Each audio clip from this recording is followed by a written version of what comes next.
allez-y, à 3. Allez. Oh, vous êtes trop tendu là, il faut vous détendre un peu. J'arrive pas à passer le bras. Ça fait mal. Allez, un peu de courage. Non, pas la main.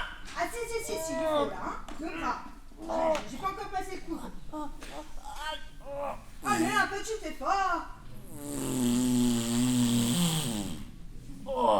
Allez, c'est pas fini, encore.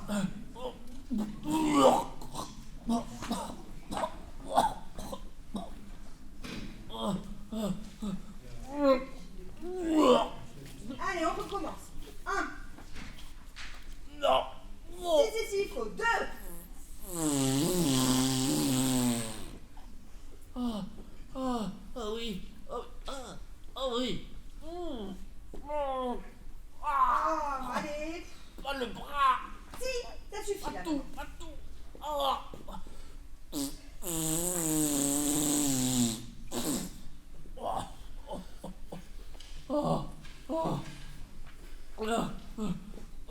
Allez, c'est pas suffisant. Encore. Non. Un coup ou 2. Encore. Si. Ça ira mieux après, vous allez voir. Allez.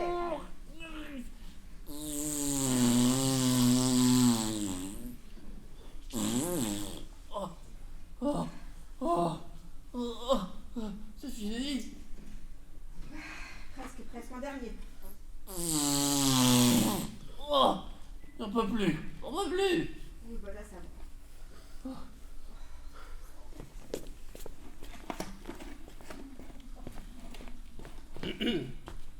Ah, bonjour Crispin. Bonjour. Bonjour, belle Lisette. Mon maître, toujours plein de soins qui l'inquiètent, m'envoie à ton lever, zélé collatéral, savoir comment son oncle a passé la nuit. Ah. Le bonhomme, chargé de fluxion d'années, lutte depuis longtemps contre les destinées. Et part de la mort le très fatal en vain, il n'évitera pas celui du médecin. Il garde ce dernier, et ce corps Kakoshim est à son art fatal dévoué pour victime. Nous prévoyons donc peu qu'un petit ou grand deuil étendra de son long Géronte en un cercueil. Et si mon maître pouvait être fait légataire, je ferais de bon cœur les frais du luminaire. Un remède par moi lui vient d'être donné, tel que l'apothicaire en avait ordonné. J'ai cru que ce serait le dernier de sa vie. Il est tombé sur moi 2 fois en léthargie. Ah, de ces bouillons de bouche et des postérieurs, tu prends soin. De ma main, il les trouve meilleurs. Aussi, sans me targuer d'une vaine science, j'entends ce métier-là mieux que fille de France. Ça peste le beau talent. Tu te fais bien payer, je crois, pour tous les soins qu'il te fait employer. Il ne me donne rien. Mais j'ai pour récompense le droit de lui parler avec toute licence. Aussi, je lui dis à son nez des mots assez puissants. Voilà tous les profits que j'ai depuis 5 ans. C'est le plus ladreux vers qu'on ait vu de la vie. Je ne puis t'exprimer jusqu'où va sa vilainie. Il trouve tous les jours dans son fécond cerveau quelques traits d'avarice admirables et nouveaux.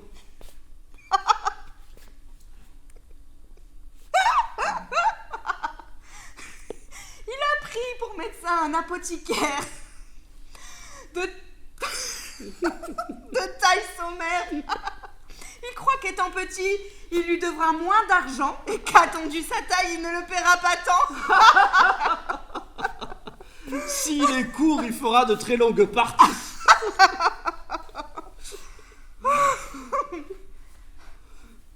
Mais dans son testament, ses grâces des parties doivent me racquitter de son avare humeur. Ainsi, je renouvelle avec soin mon ardeur. Il fait son testament. J'espère dans peu de temps y voir coucher mon nom en riche caractère. Oh, c'est très bien espéré.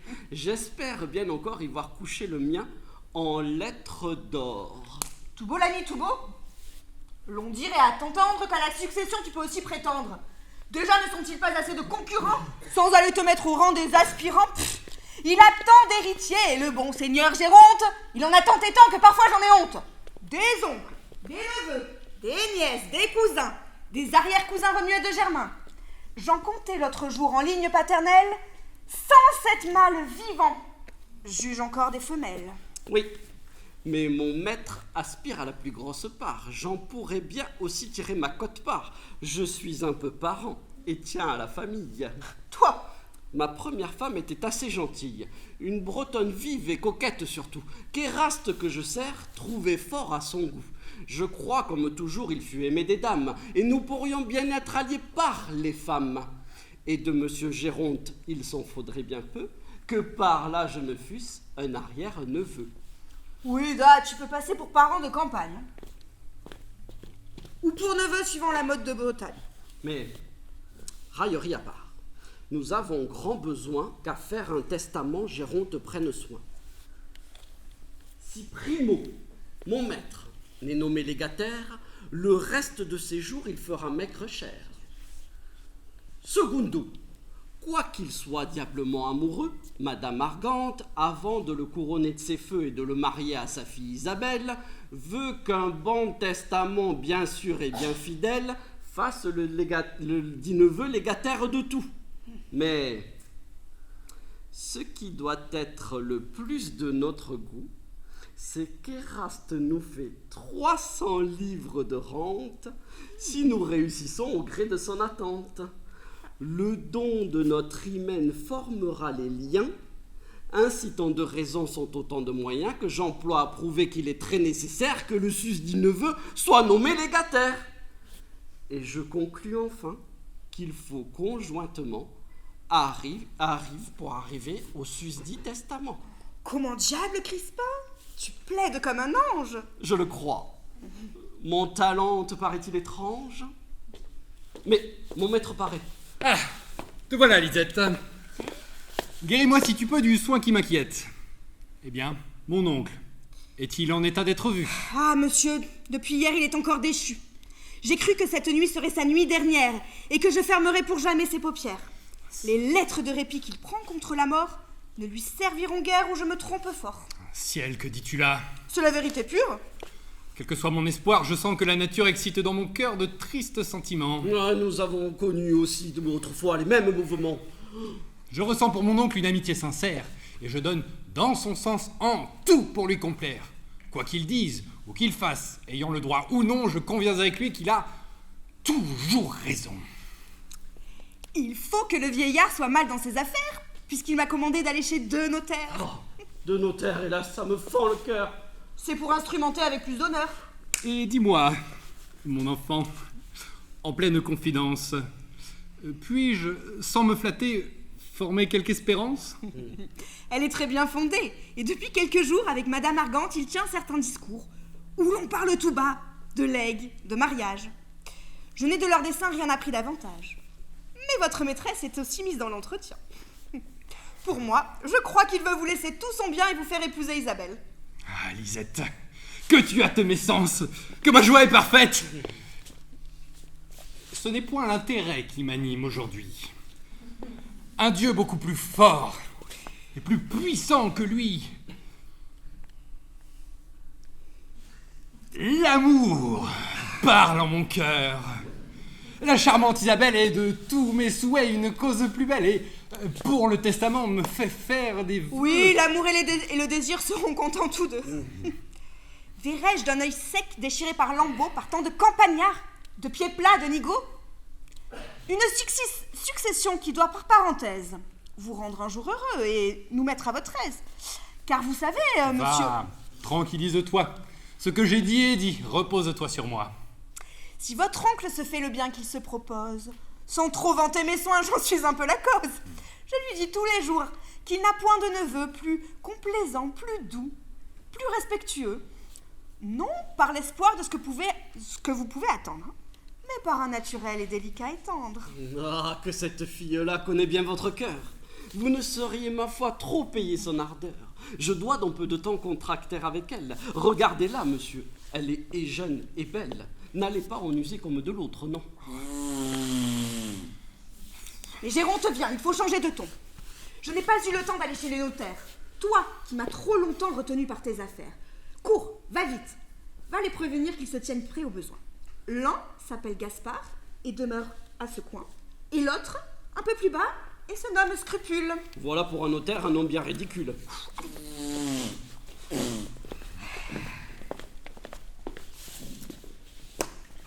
Bonjour mon neveu.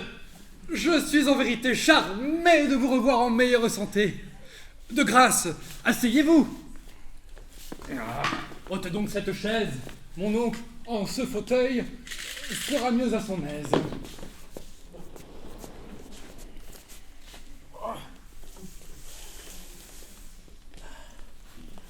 J'ai été cette nuit secoué comme il faut. Je viens d'essuyer un dangereux assaut. Un pareil coup sûr emporterait la place. Vous voilà beaucoup mieux. Le ciel, par sa grâce pour vos jours en péril, nous permet d'espérer. Il faut désormais songer à réparer les désordres qu'a pu causer la maladie. Vous faire désormais un régime de vie. Prendre de bons bouillons, de surconfortatifs. Nettoyer l'estomac par de bons purgatifs. Enfin, ne vous laissez manquer de nulle chose. J'aimerais assez ce que tu me proposes. Mais il faut tant d'argent pour se faire soigner. Que puisqu'il faut mourir, autant l'épargner. Quiconque pourrait s'en passer et mourir tout d'un coup, de son vivant sans doute épargnerait beaucoup. Oui, vous avez raison. C'est une tyrannie. Mais je ferai les frais de votre maladie. La santé dans ce monde étant le premier bien, un homme de bon sens n'y doit ménager rien. De vos maux négligés, vous guérirez sans doute. Tâchons à réparer vos forces, quoi qu'il coûte. C'est tant d'argent perdu dans cette occasion. La maison ne vaut pas la réparation. Non, mon cher neveu, je veux mettre ordre à mes affaires.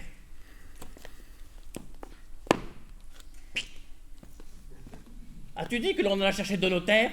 Oui, et dans peu vous les verrez ici. Ah bien, tant peu vous saurez mes sentiments. Je veux en bon parent vous les faire connaître. Je me doute à peu près de ce que ce peut être. J'ai des collatéraux Oui, vraiment, et beaucoup. qui, de regard avide du levain de loup, du fond de leur cœur dévorent par avance une succession qui leur fait espérance. Ne me confondez pas, mon oncle, s'il vous plaît, avec de tels parents. Oh, je sais ce qu'il en est. Votre santé me touche et me plaît davantage que tout l'or qui pourrait me tomber en partage. J'en suis persuadé. Alors je voudrais me venger d'un vatin d'héritiers et les faire enrager. Choisir une personne honnête, qui me plaise, afin de lui laisser mon bien et la mettre à son aise. Vous devez là-dessus suivre votre désir. Non, je ne connais pas de plus charmant plaisir que de voir d'héritiers une troupe affligée, le maintien interdit et la mine allongée, lire un long testament, ou pâle, étonné, on leur laisse un bonsoir avec un pied de nez. Je crois que pour voir leur tristesse profonde, je reviendrai exprès de l'autre tombe.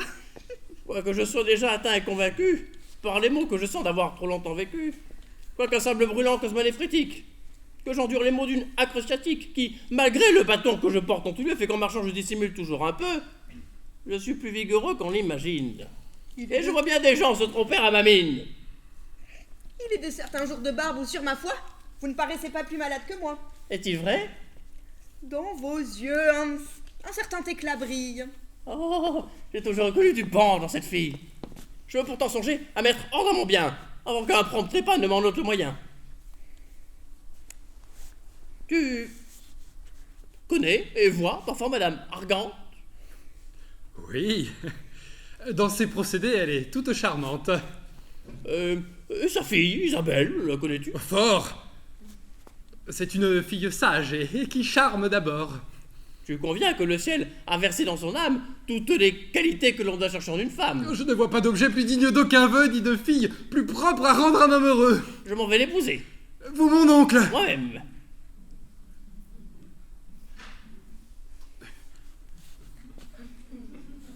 J'en ai, je vous l'avoue,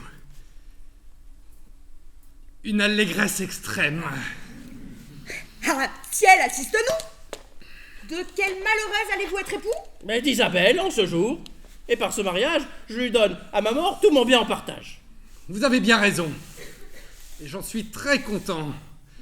J'aimerais, comme vous, en pouvoir faire autant. Quoi? Vous, vieux et cassé? Fiévreux, paralytique, épique, asthmatique, hydropique? Vous voulez de l'hymen allumer le flambeau et ne faire qu'un saut de la noce au tombeau? Je sais ce qu'il me faut. Apprenez, je vous prie, que même ma santé veut que je me marie. Je prendrai une compagne, et de qui tous les jours je pourrai de mes mots tirer de grands secours. Comme me sert-il d'avoir une avis de corde d'héritier? Des gens qui doivent réveiller à ma porte, des gens qui furetant les clés du coffre-fort me détendront mon lit peut-être avant ma mort. Une femme au contraire, par son devoir fidèle, par les soins conjugaux me marquera son zèle. Et de son chaste amour, en cueillant tout le fruit, je me verrai mourir en repos et sans bruit.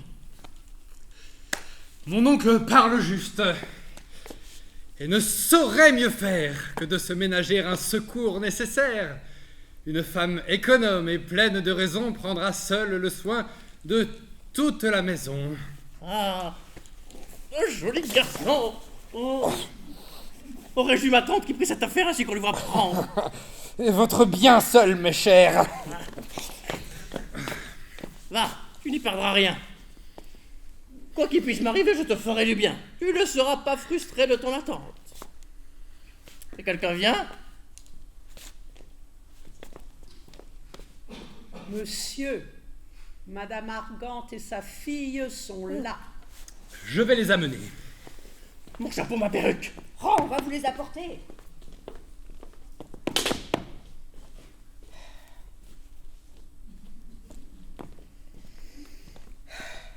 Et voilà. Ne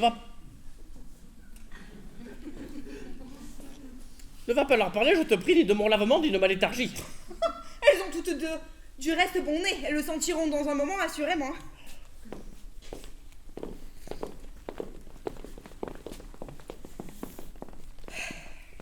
Nous avons ce matin appris de vos nouvelles qui nous ont mis pour vous en des peines mortelles. Vous avez, se dit-on, très mal passé la nuit. Pas du tout. Ce sont mes héritiers qui font courir ce bruit. Ils voudraient déjà voir dans la sépulture. Je me suis jamais aussi bien porté, je vous jure. Mon oncle a le visage, ou du moins, peu s'en faut, d'un galant de 30 ans. Oui, qui mourra bientôt. Je serais bien plus malade et plus qu'à l'agonie si des yeux aussi beaux ne me rendaient la vie. Ma fille, en ce moment, vous voyez devant vous celui que je vous ai destiné pour époux.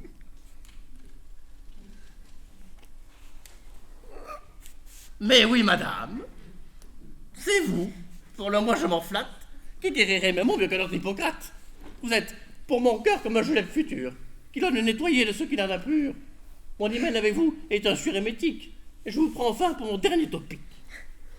Je ne sais pas, monsieur, pourquoi vous me prenez, mais ce choix m'interdit et vous me surprenez. Monsieur, vous épousant, vous faites un avantage qui doit faire oublier et ses mots et son âge, et vous n'aurez pas lieu de vous en repentir. Madame, le devoir m'y fera consentir, mais peut-être, monsieur, par cette loi sévère, ne trouvera-t-il pas en moi ce qu'il espère? Je sais ce que je suis et le peu que je vaux pour être, comme il dit, un remède à ses maux, et se trompe bien fort s'il prétend sur ma mine devoir trouver en moi toute la médecine. Je connais bien mes yeux, ils ne feront jamais de si belles cures et de si grands effets. Au pouvoir de ses yeux, je rends plus de justice. Au feu que je ressens, si l'amour est propice, avant qu'il soit 9 mois sans trop me signaler, tous mes collatéraux auront à qui parler. Je crois qu'il en fera de belles. Si le diable vous tente et veut vous marier, qu'il cherche un autre objet pour vous appareiller. Je m'en rapporte à vous. Madame est vive et belle, il lui faut un époux qui soit aussi vif qu'elle, de bon air, bien fait, qui n'ait pas 25 ans. Vous êtes majeur, et depuis très longtemps. À votre âge, doit-on parler de mariage? Employez le notaire à de meilleurs usages. C'est un testament morbleu, bien fait, bien cimenté, qui doit vous tenir lieu de tendresse, de désir, d'amour, de ménage, de femme, d'enfant, de mariage. J'ai parlé. Je me tais. Voilà, c'est fort bien fait. Qui veut donc si bien affiler le caquet? Je ne sais ce que c'est que de farder, que de flatter les gens. De ces airs ne soyez point blessés. Elle me dit parfois librement ses pensées. Je la souffre en faveur de quelques bons talents. Vous avez très grand tort de parler de la sorte. J'aimerais me porter comme monsieur se porte. Il veut se marier, et n'a-t-il pas raison d'avoir, s'il peut, un héritier de sa façon? Quoi? Refusera-t-il une aimable personne que son heureux destin lui réserve et lui donne? Ah, le ciel m'est témoin si je voudrais jamais de sort plus glorieux pour combler mes souhaits. Vous me conseillez donc de conclure l'affaire? Ma fille sait toujours obéir quand j'ordonne. Oui, je vous soutiens, moi, qu'une jeune personne, malgré sa répugnance et l'orgueil de ses sens, doit suivre aveuglément le choix de ses parents. Et mon oncle, après tout, n'a pas un si grand âge à devoir renoncer encore au mariage. Et 68 ans, est-ce un si grand déclin? Je ne les aurai qu'à la Saint-Jean prochain. Il a souffert le choc de 2 apoplexies, qui ne sont par bonheur que 2 paralysies. Et tous les médecins qui connaissent ces mots ont juré Galien qu'à son retour des eaux, il n'aurait ni goutte sciatique, ni gravelle, ni point, ni toux, ni néphrétique. Ils m'ont même assuré que dans peu de temps, je pourrais, de mon propre chef, avoir quelques enfants. Ouais, je ne suis médecin non plus qu'apothicaire et je jurerai moi cependant du contraire. Lisette, le remède agit à certains points. En dussiez vous crevez, ne le témoignez point. Mon oncle, qu'avez-vous? Vous changez de visage. Mon neveu, je n'ai pu réciter davantage. Madame, il faut que je vous dise adieu. Certains devoirs pressants m'appellent en certains lieux. De peur d'incommoder, nous vous cédons la place. Erasme Condulet, excusez-moi, madame, si je ne puis rester plus longtemps avec vous.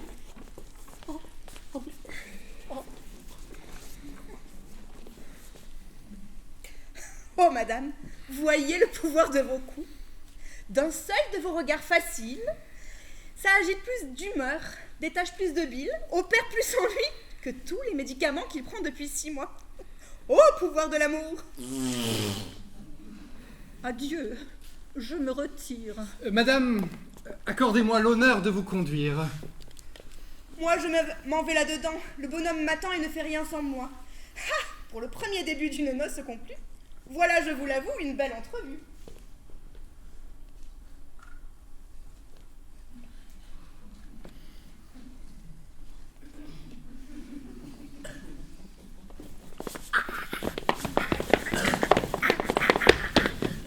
C'est trop nous retenir, laissez-nous donc partir. Je ne puis vous quitter ni vous laisser sortir que vous ne me flattiez d'un rayon d'espérance. Je voudrais pouvoir vous donner la préférence. Quoi? Vous aurez, madame, assez de cruauté pour conclure à mes yeux cette hymen projetée? Après m'avoir promis la charmante Isabelle, pourrais-je, sans mourir, me voir séparé d'elle? Quand je vous l'ai promis, vous me fîtes serment que votre oncle, en faveur de cet engagement, vous ferez de ses biens donation entière. En épousant ma fille, il offre de le faire, et je tort.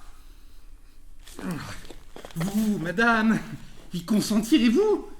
Assurément, monsieur, il sera mon époux. Et ne venez donc pas de me dire vous-même qu'une fille, malgré la répugnance extrême qu'elle trouvait à prendre un parti présenté, devait de ses parents suivre la volonté. Mais ne voyez-vous pas que, par cet artifice, pour rompre son projet, je flattais son caprice? Ah, il est certains esprits qu'il faut prendre de biais, et que, heurtant de front, vous ne gagnez jamais. Mon oncle est ainsi fait. Ah. L'intérêt peut-il faire que vous sacrifiez une fille si chère? Mais le bien qu'il lui fait. Donnez-moi votre foi de rompre cet hymen, et je vous promets, moi, de tourner aujourd'hui son esprit, de sorte que les choses iront ainsi que je l'espère, et qu'il fera en ma faveur quelque heureux testament.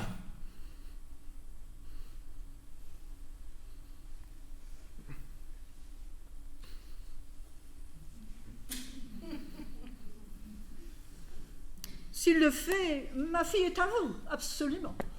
Je vais d'un mot d'écrit lui demander que son âge, que sa frêle santé répugne au mariage, que je serai bientôt cause de son trépas, que l'affaire est rompue et qu'il n'y pense pas. Je me fais d'obéir, une joie infinie. Que mon sort est heureux, qu'il est digne d'envie. Mais Lisette s'avance et j'entends quelques bruits. Comment mon oncle est-il? Le voilà qui me suit. Je vous laisse avec lui. Pour moi, je me retire. Mais avant de partir, je vais là-bas écrire. Vous, de votre côté, secondez mon ardeur. Oh, le prix que j'en attends vous répond de mon cœur.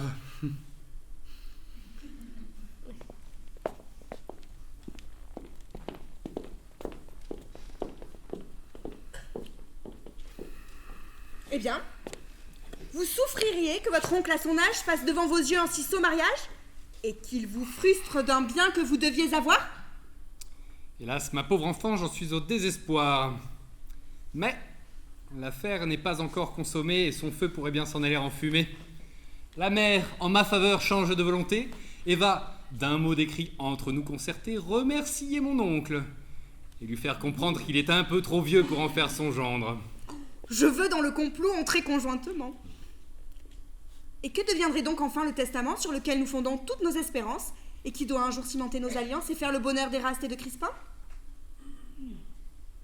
Il faut par notre esprit sceller notre destin et faire rompre absolument l'hymen qu'il prétend faire.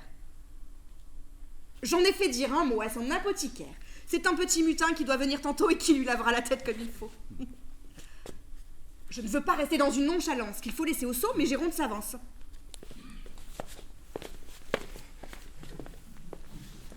Ma colique m'a assez pris mal à propos.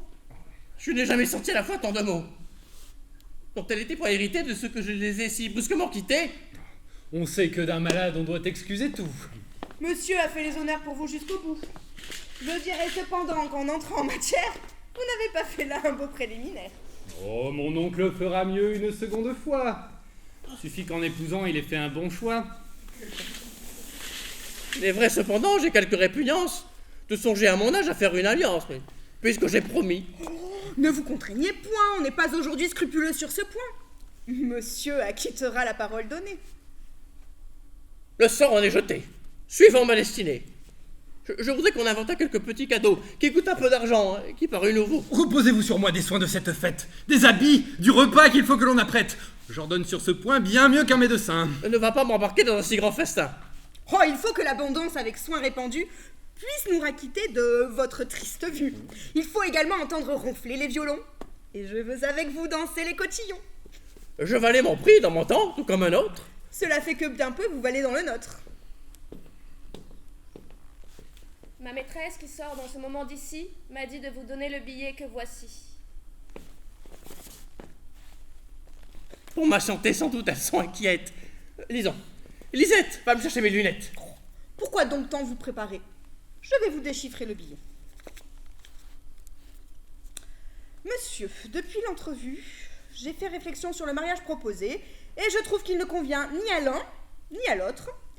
Ainsi, veuillez, s'il vous plaît, qu'en reprenant votre parole, je retire la mienne et que je reste votre très humble et très obéissante servante, Madame Argante. Et plus bas, Isabelle. Vous pouvez maintenant, sans que l'on vous punisse, vous retirer chez vous et quitter le service. Voilà votre congé bien signé. Eh bien, mon neveu, que dis-tu de cela? Je m'en étonne peu, mais sans vous arrêter à cet écrit frivole, il faut les obliger à tenir leur parole. Oh, je me garderai bien dessus ton avis. Et d'un plaisir soudain, tous mes sens sont ravis. Je ne sais comment. Elle mine moi-même, je me précipitais dans ce péril extrême. Un sort à cette hymen m'entraînait malgré moi, et point du tout l'amour. Sans jurer, je le crois. Que diantre voulez-vous que l'amour aille faire dans un corps si moribond, à ces feux si contraires? Ira-t-il se loger au milieu des toux, des catarrhes et des obstructions? Attends un peu là-bas et que rien ne te presse. Je vais faire un instant réponse à ta maîtresse.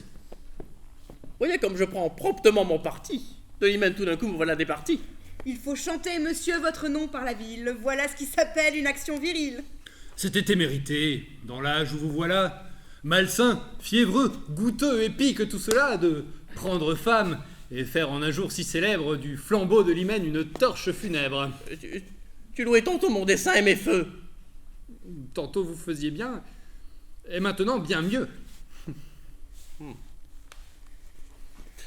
Puisque je suis tranquille, et qu'un conseil plus sage me guérit des vapeurs d'amour, de mariage, je veux songer à mettre ordre au bien que j'ai reçu du ciel et faire en ta faveur un legs universel, par un bon testament.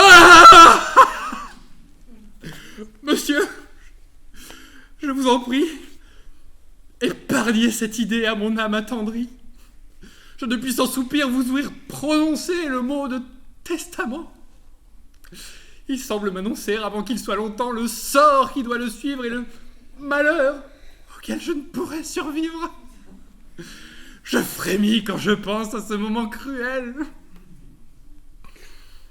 Tant mieux, c'est un effet de ton bon naturel. Je veux donc te nommer mon légataire unique. J'ai 2 parents encore pour qui le sang s'explique. L'un est fils de mon frère, tu sais bien son nom. Gentilhomme normand, assez gueux, se dit-on. L'autre est une vieille veuve avec peu de richesse. La fille de ma sœur, par conséquent ma nièce, qui jadis dans le Maine épousa Coquevieux, certain baron, qui n'eut pour richesse que ses yeux. Je veux en faveur de l'amitié sincère que je portais autrefois à leur père, à leur mère, leur laissa chacun 20 000 écus comptants. 20 000 écus? Le legs serait exorbitant. Un neveu bas normand, une nièce du Maine, pour acheter chez eux des procès par douzaine, jouiront pour plaider d'un bien comme cela? Pfff, c'est trop des 3 quarts pour ces 2 cancres-là. Je ne les vis jamais. Tout ce que je puis vous dire, c'est qu'ils se sont tous deux avisés de m'écrire qu'ils voulaient venir à Paris dans peu de temps pour m'embrasser, me voir et retourner content. Tu n'es pas fâché que je leur laisse de quoi soutenir noblesse et vivre à leur aise? N'êtes-vous pas, monsieur, maître de votre bien? Tout ce que vous ferez, je le trouverai bien. Et moi je trouve mal cette dernière clause et de tout mon pouvoir à ce legs je m'oppose. Mais vous ne songez pas que le laquais attend. Je m'en vais l'expédier, je reviens à l'instant. Avez-vous oublié qu'une paralysie de votre bras droit s'est depuis un mois saisie et que vous ne sauriez écrire ni signer? Il est vrai. Mon neveu viendra m'accompagner. Je vais lui dicter une lettre d'un style qui, de Madame Margante, émouvra la bile. Viens, Eraste. Suis-moi.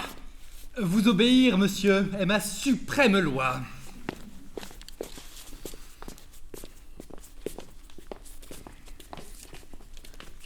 Nos affaires vont prendre une face nouvelle et enfin la fortune nourrie et nous appelle. Ah, te voilà, Crispin. Et d'où diantre viens-tu? Ma foi, pour te servir, j'ai diablement couru. Ces notaires sont gens d'approche difficile. L'un n'était pas chez lui, l'autre était par la ville. Je les ai déterrés où l'on m'avait instruit, dans un jardin, à table, en un petit réduit, avec dames qui m'ont paru, ma foi, de bonne mine. Je crois qu'ils passaient là qu'à cacte à la sourdine, mais dans 1 heure au plus, ils seront ici. Bon. Sais-tu pourquoi Géronte ici les mandait? Non. Pour faire son contrat de mariage. Au diable! À son âge, il voudrait nous faire un tour semblable? Un trait décoché par l'amour pour Isabelle avait, ma foi, percé son pauvre cœur à jour. Et frustrant des neveux l'espérance uniforme, lui-même voulait faire un héritier en forme. Ah, le ciel par bonheur en ordonne autrement. Et il pense maintenant à faire son testament, où ton maître sera nommé son légataire. Pour lui comme pour nous, il ne pouvait mieux faire. La nouvelle est charmante. Il faut qu'en sa faveur, je t'embrasse et rembrasse.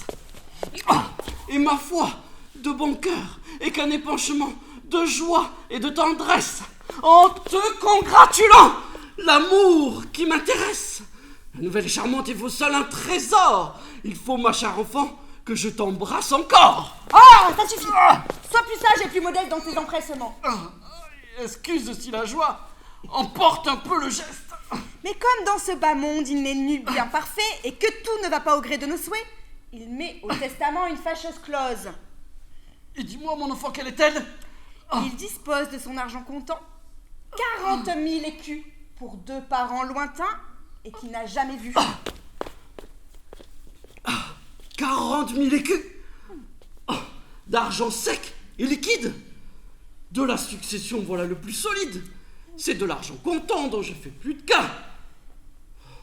Vous en aurez menti, cela ne sera pas, mon cher monsieur Géronte. Vous avez fait sans moi trop vite votre compte. Et qui sont ses parents? L'un est un gentilhomme natif d'entre Falaise et Caen, l'autre est une baronne et veuve sans douaire, qui dans le Maine a fait sa demeure ordinaire.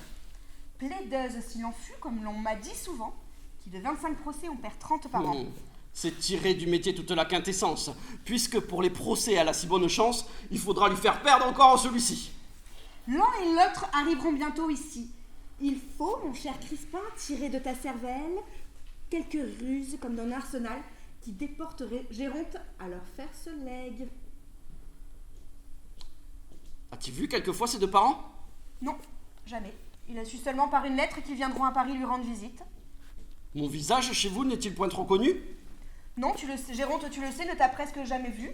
Mais pour te dire la vérité, je suis persuadée qu'il n'a de ta figure nulle idée.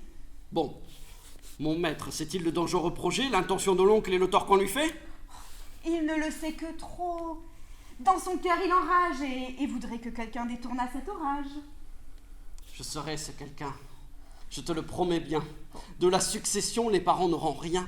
Je veux qu'à tel point Géronte les haïsse, qu'ils soient déshérités, de plus qu'ils les maudissent, eux et leurs descendants à perpétuité, et tous leurs rejetons de leur postérité. Quoi, Crispin? Tu pourrais... Va, demeure tranquille. Le prix qui m'est promis me rendra tout facile, car je dois t'épouser si... Oui, enfin, d'accord, mais... Comment donc? Tu m'as l'air un peu libertin. Nous ne nous reprochons rien. On sait de tes fredaines. Nous sommes but à but, ne sais-je point d'Étienne? Tu dois de tous côtés et tu devras longtemps. J'ai cela de commun avec d'honnêtes gens. Mais sur ce point, à tort, tu t'inquiètes. Le testament de l'oncle acquittera mes dettes. Et tel n'y pense pas qu'il doit payer pour moi. Mais, on vient. C'est Géronte. Va te cacher. Je reviendrai dans un instant t'instruire de ce qu'il te faudra faire et dire. Ah, je connais tout mon rôle par cœur. Les gens d'esprit n'ont pas besoin de précepteurs. Allez.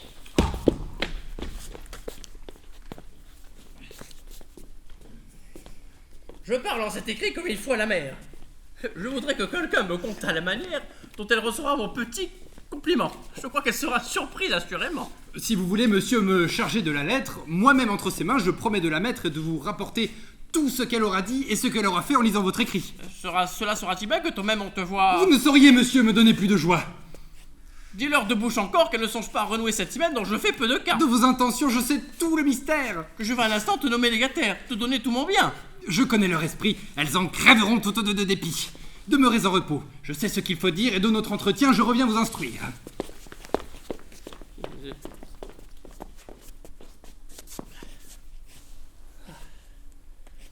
Oui. Depuis que j'ai pris ce généreux dessein, je me sens de moitié plus léger et plus sain. Vous avez fait, monsieur, ce que vous deviez. Ah!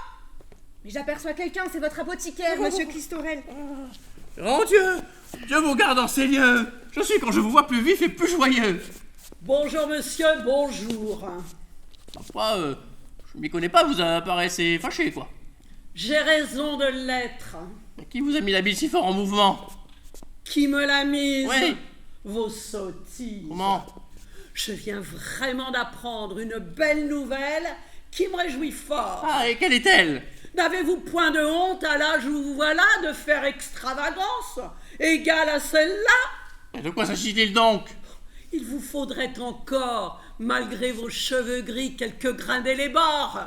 On m'a dit par la ville, et c'est à fait certain, que de vous marier, vous formez le dessein. Quoi, ce n'est que cela?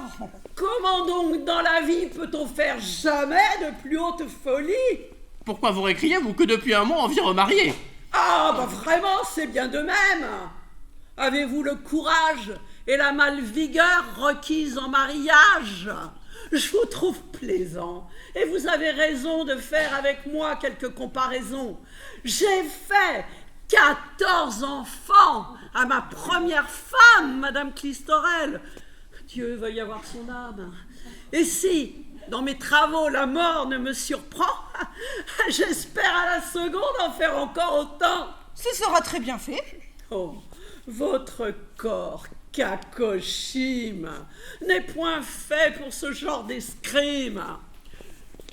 J'ai lu dans Hippocrate, n'importe en quel lieu, un aphorisme sûr. Il n'est point de milieu. Tout vieillard qui prend fille alerte et trop fringante de son propre couteau sur ses joues latentes. Virgo libidinosa senem jugulata. Quoi, monsieur Clistorel? Vous savez du latin? Vous pourriez dans un jour vous faire médecin? Moi? Oh, le ciel m'en préserve. Et ce sont tous des ânes, ou du moins les trois quarts. Ils m'ont fait sans chicane au procès qu'ils m'ont sottement intenté. Moi seul, j'ai fait bouquer toute la faculté. Ils voulaient obliger tous les apothicaires à faire et mettre en place eux-mêmes leur clistère, et que tous nos garçons ne fussent qu'assistants. Oh, fi donc, Ces médecins sont de plaisantes gens. Oh bah il m'aurait fait beau voir avec des lunettes, faire en jeune apprenti ses fonctions secrètes. C'était à 60 ans, nous mettre à l'ABC. Voyez pour tout un corps quel affront c'eût été. Vous avez bien fait au bout de la procédure d'avoir jusqu'au bout soutenu la gageure. J'étais bien résolu, plutôt que de plier, d'y manger ma boutique et jusqu'à mon mortier. Leur dessin, en effet, était bien ridicule. Oh, je suis, quand je m'y mets, plus têtu qu'une mule. Vous avez fort bien fait, ces messieurs voulaient vous offenser. Mais moi, qu'ai-je fait pour vous courroucer? Oh, ce que vous m'avez fait! Mais vous voulez prendre femme pour crever? Et moi seul, j'en aurais tout le blâme. Prendre femme, vous? Allez, vous êtes fou! Monsieur. Il vaudrait mieux quand vous tordiez le cou. Monsieur. Oh, prenez-moi de bonne médecine, avec de bons cirrhoses et drogues anodines, de bons catholiques, Monsieur, un petit mot. de bons sénés, de bons sels polycrestes extraits et raffinés, Monsieur. de bons tartres émétiques, quelques bons lavements, forts et diurétiques. Voilà ce qu'il vous faut, mais une femme. Monsieur. Ma boutique, pour vous, est fermée à jamais. S'il lui fallait, dans un péril extrême, le moindre lénitif ou le moindre aposème, une goutte de miel ou de décoction, Monsieur. je le verrais crever comme un vieux mousqueton. Oh, le beau jouvenceau pour entrer en ménage. Monsieur qui Oh, saurait... le plaisant mariage, le beau petit mignon. Mais monsieur, écoutez-nous. Non, non, je ne veux plus de commerce avec vous.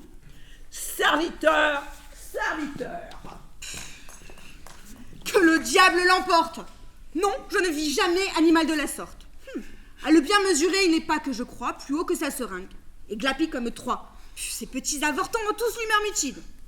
Il ne reviendra plus. Son espoir me chagrine. Mais pour un, vous en aurez 100 tout à la fois. Un de mes bons amis, dont il faut faire choix, s'est fait passer depuis peu pour apothicaire. Il m'a promis qu'à bon prix, il ferait votre affaire et garderait pour vous quelques sirops à part. Casse, séné, rhubarbe, et le tout de hasard, qui auront bien plus d'effet, seront de meilleurs ouvrages que tout ce qu'on vous vendrait 4 fois davantage. Fais-le-moi long d'en venir. Je n'y manquerai pas. Oh, Lisette, allons nous reposer. Ce monsieur qui Kistorel m'a ému toute la bile. Souvenez-vous, quand vous serez tranquille, dans votre testament, de me faire du bien. Je t'en ferai, pourvu qu'il ne m'en coûte rien.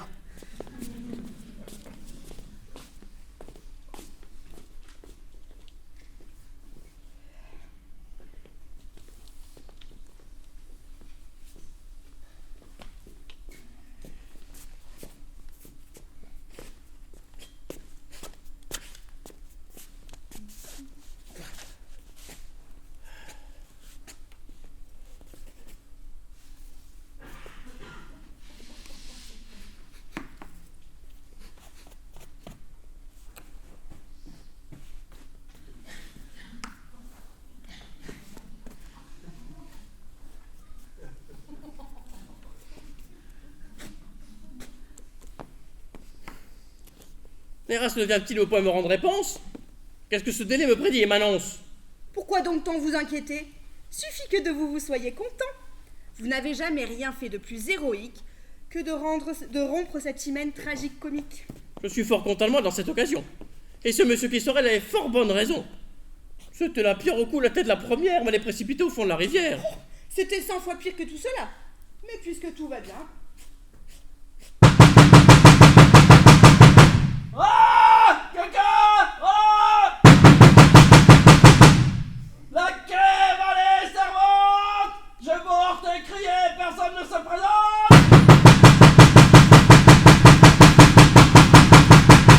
Mais qui, Le ciel emporte la maison! mais qui diantre heurte chez nous de cette façon?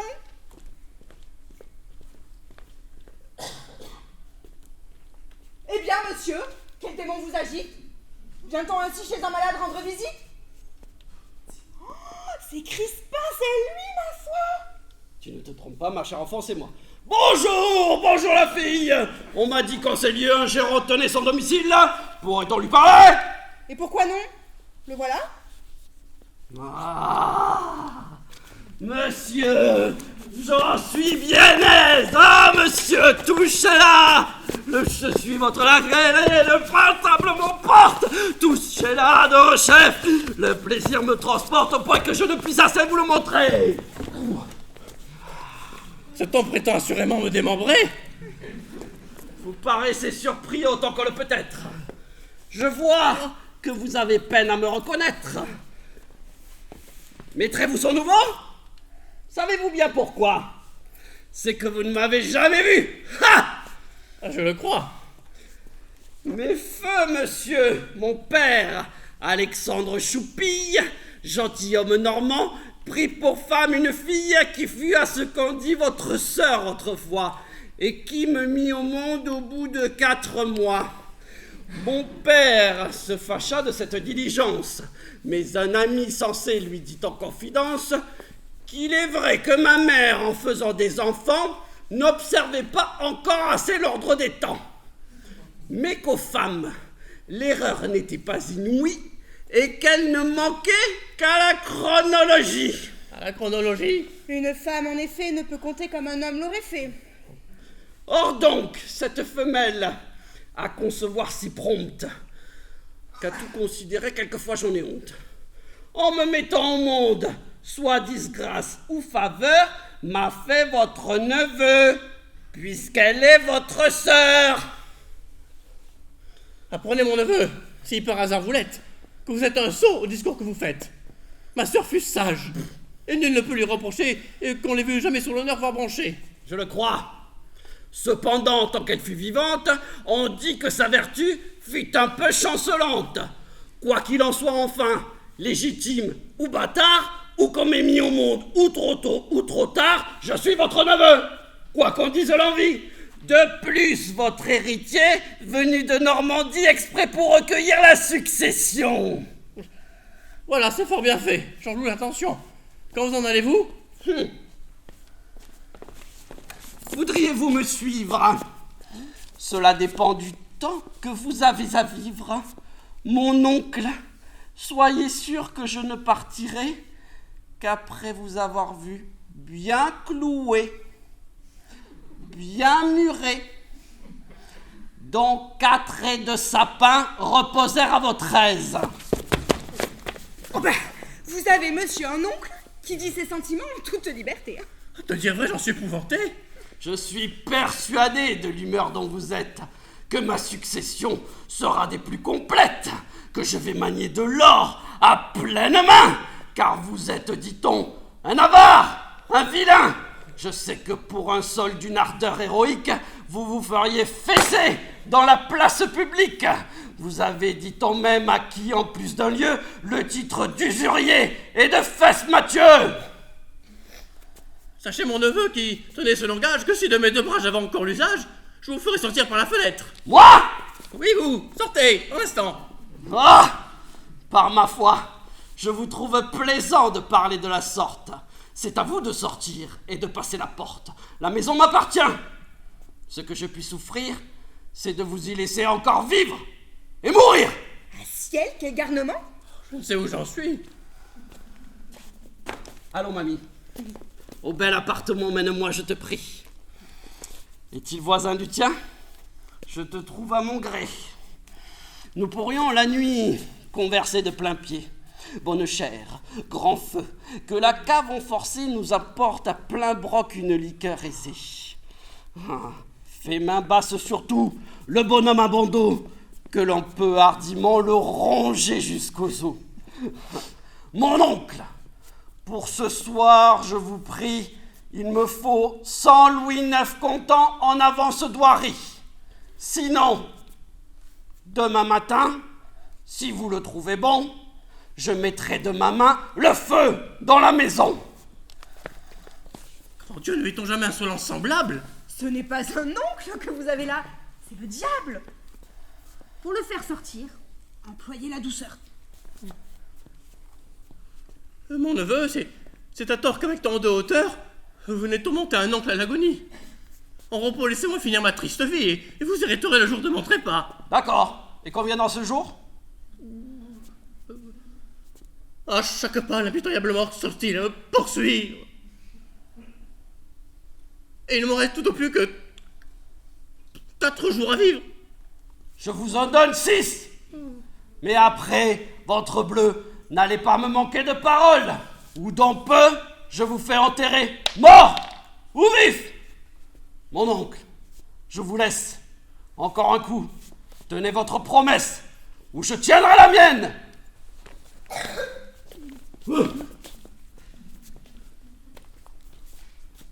Ce n'est pas un oncle que vous avez là. C'est le diable. Quel neveu vos parents vous ont-ils laissé là?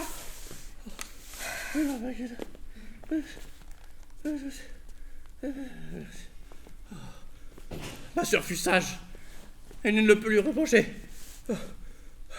Elle n'a pas pu lever un enfant dans un air si sauvage. C'est un si fait brutal, un homme des plus fous. Bon, cependant, à le voir, il a quelque air de vous. Dans ses traits, dans ses yeux, un petit je ne sais quoi brille. Enfin, on s'aperçoit qu'il tient de la famille. S'il en tient, il lui fait que peu d'honneur. Ah, le vilain parent. Et vous auriez le cœur de lui laisser tout votre bien. Une si belle somme, 20 000 écus, à ce beau gentilhomme. Moi, lui laisser mon bien. J'aimerais mieux 100 fois l'enterrer pour jamais. Ma foi, je m'aperçois que monsieur le neveu, si j'en crois mon présage, n'aura pas trop gagné que d'avoir fait son voyage. Et que le pauvre diable arrivé d'aujourd'hui aurait aussi bien fait de demeurer chez lui. Si c'est sur mon bien seul qu'il fonde sa cuisine, je peux t'assurer qu'il mourra de famine et qu'il n'aura pas lieu de rire à mes dépens. Oh ben ce sera très bien fait, hein. Il faut apprendre à vivre aux gens. Voilà comment sont faits tous ces neveux avides, qui ne peuvent au naturel cacher leur côté perfide. Quand ils n'assomment pas un oncle assez âgé, ils prétendent encore qu'il leur est obligé. Ah, mais Eraste s'avance et nous allons apprendre comment tout s'est passé. Tu m'as abandonné dans un grand embarras. Un malheureux neveu m'est tombé sur les bras. Il vient de m'accoster là-bas tout hors d'haleine et m'a dit en 2 mots le sujet qui l'amène. Ouais, que dis-tu de Césaire? Je l'ai trouvé étonnant. Il peste, il jure, il veut mettre le feu, Céan. J'aurais bien eu si besoin de ta présence pour me primer l'accès de ton impertinence. Et Lysette en est témoin. Ah oui, hein. Le mauvais pandard à qui monsieur voulait de son bien faire part. J'ai changé d'avis. Et je te donne ma parole que de mon bien il n'aura jamais la moindre embole. Je me suis acquitté de ma commission et tout s'est fait au gré de notre intention. Votre lettre a produit un effet qui m'enchante. On a montré d'abord une âme indifférente, d'un faux air de mépris voulant couvrir leur jeu, elles me semblaient toutes deux s'en soucier fort peu. Mais, quand je leur ai dit que vous vouliez me faire aujourd'hui de vos biens uniques légataires, car vous m'avez prescrit de parler sur ce ton. Je te l'ai promis, c'est mon intention. Elles ont toutes deux témoigné des surprises dont elles ne seront de 6 mois bien remises. J'en suis persuadé. Mais écoutez ceci, qui doit bien vous surprendre et m'a surpris aussi. C'est que Madame Argante, aimant votre famille, m'a proposé tout franc de me donner sa fille, et d'accorder ainsi, par un commun égard, la parole donnée et d'une et d'autre part. Et qu'as-tu su répondre à ces belles pensées? Que je ne voulais point aller sur vos brisées sans avoir sur ce point su votre sentiment et de plus obtenu votre consentement. Oui. Ne t'embarrasse pas point trop des questions de mariage. Comme un exemple, ici ça va te rendre sage. Bah, moi je trouve fort bien ce choix. J'y donne ma voix. Il convient à monsieur de suivre cette envie, non à vous qui devez renoncer à la vie. La vie? Et pourquoi? Suis-je mort, s'il vous plaît? Je ne sais au vrai ce qu'il en est. Mais tout le monde croit, à votre air triste et sombre, qu'errant près du tombeau vous n'êtes plus qu'une ombre, et que pour des raisons qui vous font différer, vous ne vous êtes point fait enterrer. Avec de tels discours et ton air d'insolence, tu pourras à la fin lasser ma patience. Je ne sais ce que c'est que de farder la vérité et dis ce que je pense avec liberté.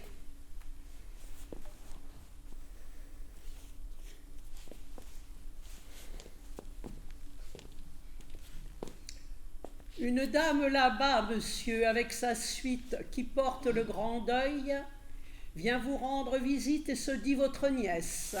Encore des parents? La ferai-je monter? Non, je te le défends. Mais gardez-vous d'en user autant. Vous ne devez pas lui refuser la porte. Va-t'en la faire rentrer. Contraignez-vous un peu. La nièce aura l'esprit mieux fait que le neveu. Si entre tant de parents, il ne s'en trouvait pas quelqu'un de raisonnable, ce serait que le diable.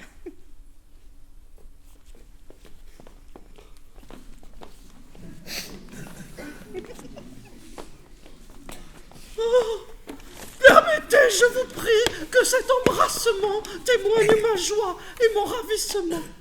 Je vois un oncle enfin, mais un oncle que j'aime et que j'honore aussi 100 fois plus que moi-même.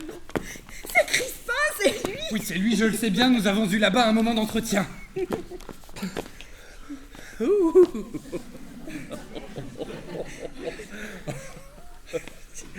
Elle a la douceur et la politesse. Quand on est un fauteuil à ma nièce. Le respect m'interdit. Un fauteuil près mon oncle, un tabouret suffit. Je suis déjà assez satisfait de l'apparence. Elle sait vraiment vivre et sa taille est charmante. Oh, fille donc, vous vous moquez. Je suis à faire peur. Je n'avais autrefois que cela de grosseur. Mais vous vous doutez donc qu'après ce prompt trépas, faites comme on est, ayant quelques appâts, on n'aurait pu en trouver un qu'on voulait de reste. Mais du pauvre défunt, la mémoire funeste m'oblige à dévorer en secret mes ennuis. J'ai bien de fâches jours et de plus dures nuits, mais d'un veuvage affreux les tristes insomnies ne m'arracheront point de noire perfidie. Et je veux chez les morts emporter, si je peux, un cœur qui ne brûla que de ses premiers feux. On ne poussa jamais plus loin la foi promise. Voilà des sentiments dignes d'une Artémise. Votre mari, et vous laissant mère et veuve à 20 ans, ne vous a pas laissé, je crois, beaucoup d'enfants. Rien que 9. Mais le cœur tout gonflé d'amertume, 2 ans encore après, j'accouchai d'un posthume. 2 ans après, voyez la fidélité. On ne le croira pas dans la postérité. Peut-on vous demander, sans vous faire trop de peine, quel sujet si pressant vous fait quitter le Maine? Le désir de vous voir est mon premier objet. De plus certains procès comme assentement fait, la cause est au maillage ainsi revendiquée, on plaide, et je me trouve enfin interloqué. Interloqué? Et à ciel, quel affront est cela? Et vous avez jugé qu'on vous interloqua? Une femme du monde se voit interloquée. Pourquoi donc de ce terme être si fort piqué? C'est un mot du barreau. C'est ce qu'il vous plaira. Mais juge de ces jours ne m'interloquera. Le mot est immodeste et le terme m'en choque. Et je ne voudrais jamais qu'on m'interloque. Elle est folle. Souvent, on lui prend des accès. Elle ne parle pas aussi bien que vos procès. Ce procès n'est pas seul le sujet qui m'amène et qui m'a fait si brusquement quitter le Maine.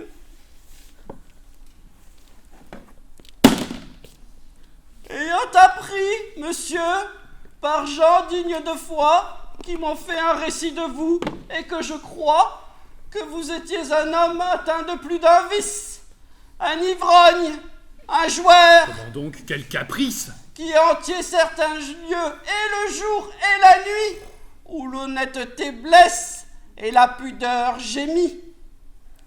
Est-ce à moi, s'il vous plaît, que ce discours s'adresse? Oui, mon oncle, à vous-même. N'a-t-il rien qui vous blesse puisqu'il est copié d'après la vérité? Je ne sais où j'en suis. On m'a même ajouté depuis très longtemps avec mademoiselle, vous meniez une vie indigne et criminelle, et que vous en aviez déjà plusieurs enfants. Avec moi? Juste ciel! Voyez les médisants! De quoi se mêlent-ils? Est-ce là leur affaire? Je ne sais ce qui retient l'effet de ma colère. Ainsi, sur le rapport de 1000 honnêtes gens, nous avons fait, monsieur, assembler vos parents. Pour vous empêcher dans ce désordre extrême de manger notre bien et vous perdre vous-même, nous avons résolu d'une commune voix de vous faire interdire en observant les lois. Moi, me faire interdire? Ah ciel, quelle famille! Nous savons votre vie avec cette fille et nous voulons vous empêcher qu'il ne vous soit permis de faire un mariage un jour in extremis. Sortez d'ici, madame, et que de votre vie d'y remettre le pied, il ne vous prenne l'envie. Sortez d'ici, vous dis-je. Comment? Batterie de même? Et la violenter? Au secours! Au meurtre! Au voisin! On m'assassine! Voilà, je vous l'avoue, une grande coquine. Quoi? Contre votre sang, vous osez blasphémer? Cela peut bien l'amener à vous faire enfermer! Faire enfermer monsieur! Ne faites point la fière! On peut aussi vous mettre à la salpêtrière! À la salpêtrière! Oui, mamie, et sans bruit! De vos déportements, on n'est que trop instruits! Il faut développer le fond de ce mystère. Que l'on aille à l'instant chercher un commissaire. Quoi? Un commissaire à moi? Suis-je donc, s'il vous plaît, gibière un commissaire? On verra ce que c'est, et dans peu nous saurons avec un tel tumulte si l'on vient chez les gens ainsi leur faire insulte. Mon oncle, rentrez dans votre appartement, je vous rendrai raison de tout dans un moment. Ouf, celui-ci sera le dernier jour de ma vie. Ah ben vous voyez, cette Oui. famille mérite tout le carcan ici.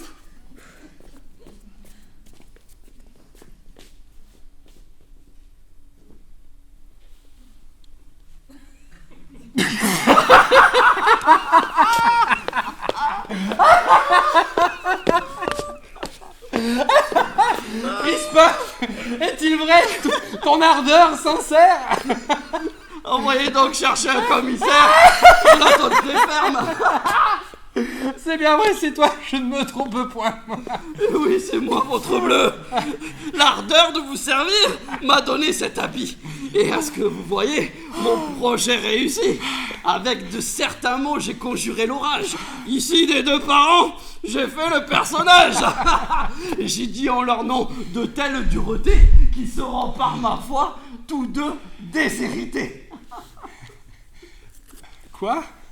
Si vous m'aviez vu tantôt faire merveille en noble campagnard, le plumet sur l'oreille, avec un feutre gris longue brette au côté, mon air de bas normand vous aurait enchanté. Mais il est vrai que cette coiffe m'inspire plus d'intrépidité que je ne puis vous dire. Avec cet attirail, j'ai 20 fois moins de peur. L'adresse et l'artifice ont passé dans mon cœur, qu'on a sous cet habit et d'esprit et de ruse. Enfin de ses neveux, l'oncle se désabuse. Il fait en ma faveur un testament qui doit combler mes vœux. Est-il dans l'univers un mortel plus heureux?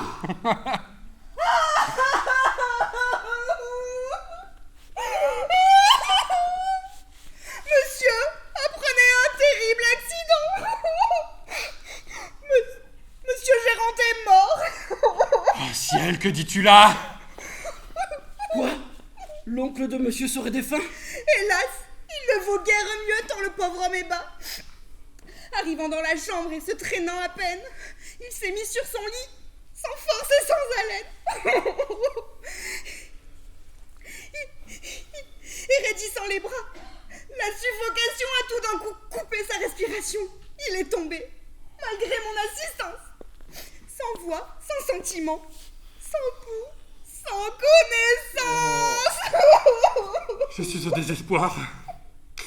C'est ce dernier transport où tu l'as mis, Crispin, qui causera sa mort. Moi, monsieur? De sa mort, je ne suis pas la cause. Et le défunt tout franc a fort mal pris la chose. Pourquoi se saisit-il tant pour des discours?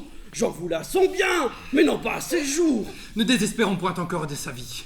Il tombe assez souvent dans une léthargie qui ressemble au trépas et nous alarme fort. Non, hélas, pour le coup, il est presque mort. Et moi qui m'y connais un peu, je dis qu'il faut qu'il meure. Et qu'il ne peut jamais encore aller une heure. Ah, juste au ciel, Crispin! Mon oncle mourra donc sans faire de testament. Je serai frustré par cette mort cruelle de l'espoir d'obtenir la charmante Isabelle. Ah, Fortune, je sens bien l'effet de ton courroux. Oh, pourquoi? C'est à moi de pleurer. Je perds plus que vous. Allons, mes chers enfants, il faut agir de tête et présenter un front digne de la tempête. Il est point temps ici de répandre des pleurs. Faisons voir un courage au-dessus des malheurs. Que nous sert le courage et que pouvons-nous faire?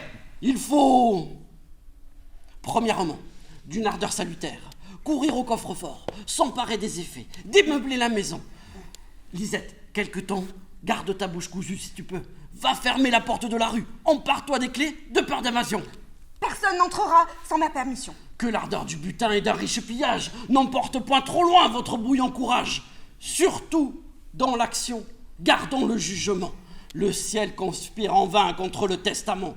Plutôt que tant de bien passant des mains profanes, de Géronte défunt, j'évoquerai les mannes. Et vous aurez pour vous, malgré les envieux, Élisette et Crispin et l'enfer et les dieux.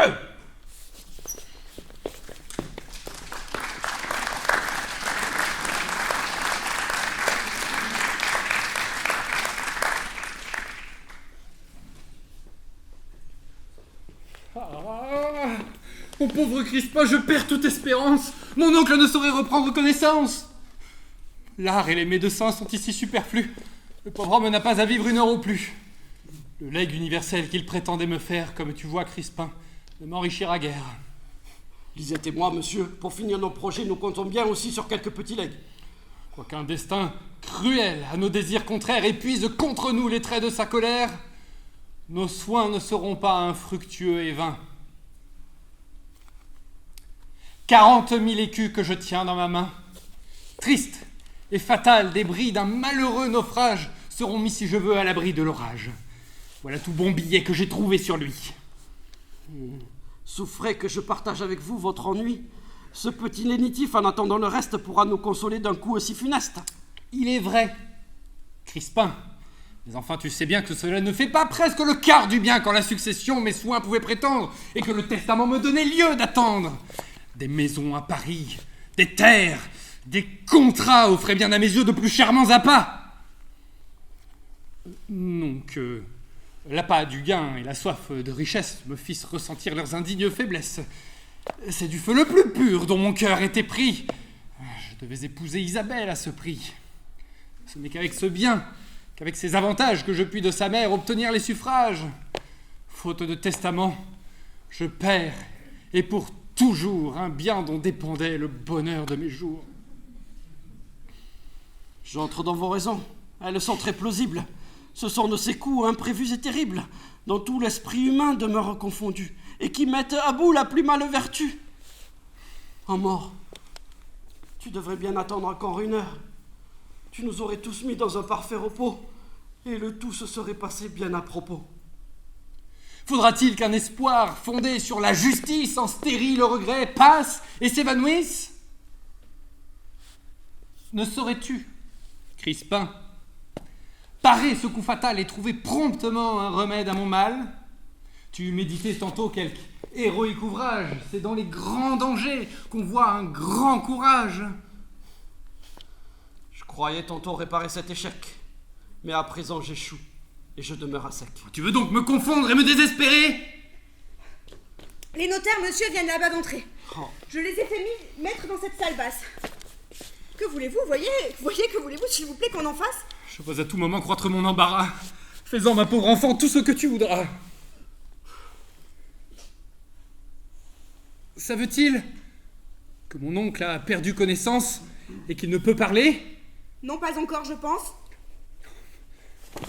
Crispin! Monsieur! Hélas! Hélas! Juste au ciel! Ouais. Que ferons-nous, dis-moi? Tout ce qu'il vous plaira! Quoi? Les renverrons-nous? Mais qu'en voulez-vous faire? Quand pouvons-nous tirer qui nous soit salutaire? Je vais donc m'en marquer qu'ils n'ont qu'à s'en aller. Attends encore un peu! Je me sens accablé! Crispin, tu vas me voir expirer à ta vue. Je vous suivrai de près, et la douleur me tue.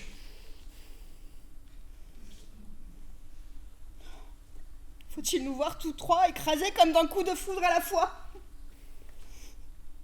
Attendez! Il me vient!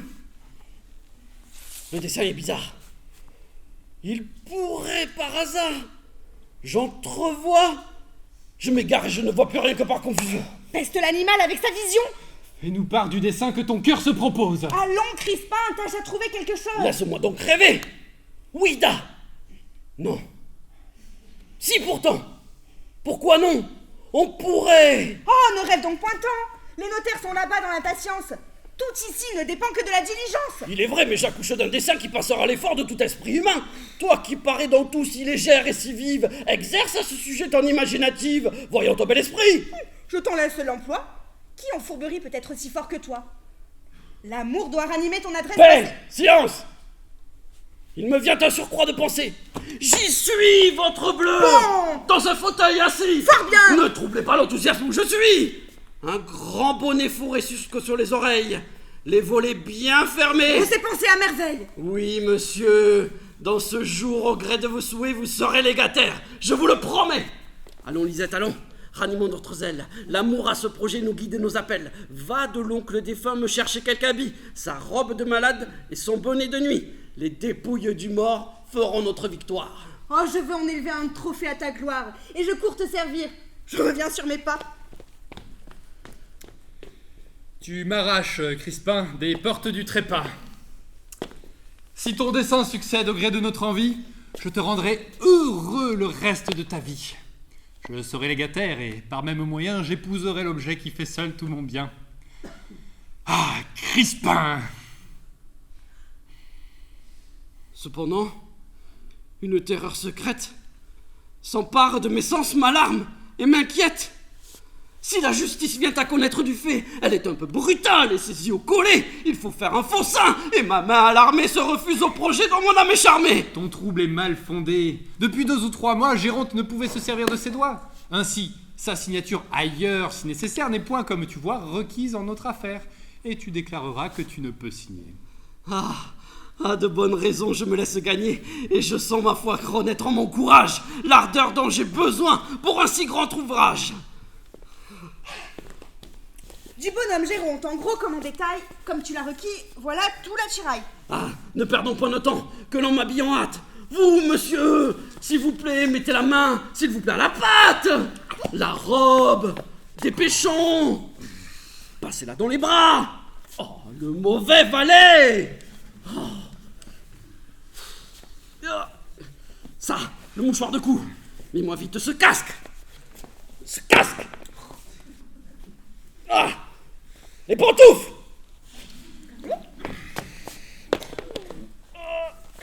Allez. Oh, mauvais valet. Fort bien. L'équipage est fantasque. D'ici... C'est bien le défunt, d'ici pour notre ennui. Géronte n'est point mort puisqu'il revit en lui. Voilà son air, ses traits, et l'on doit s'y méprendre. Et avec son habit, si ça m'a mal les prendre. Ne crains rien. Arme-toi de résolution. Je sens ma foi déjà un peu d'émotion. Je ne sais si la peur est un peu laxative, ou si c'est cet habit qui est de vertu purgative. Tu peux, quand tu voudras, appeler les 2 notaires. Je vais les amener ici dans un instant. Ok. Vous, monsieur, fermez portes et fenêtres. Un éclat indiscret peut me faire connaître. Avancez cette table, approchez ce fauteuil. Ce jour mal condamné me blesse encore l'œil. Tirez bien les rideaux, que rien ne nous trahisse. Face à un heureux destin, réussir l'artifice. Si j'ose me partir à ses extrémités, malgré moi, j'obéis à la nécessité. J'entends du bruit. Songeons à la cérémonie, et ne me quittez pas, monsieur, à l'agonie. Un dieu dont le pouvoir sert d'excuse aux amants saura me disculper de ses emportements. Messieurs, voici les notaires, avec qui vous allez pouvoir mettre ordre à vos affaires. Entrez, messieurs.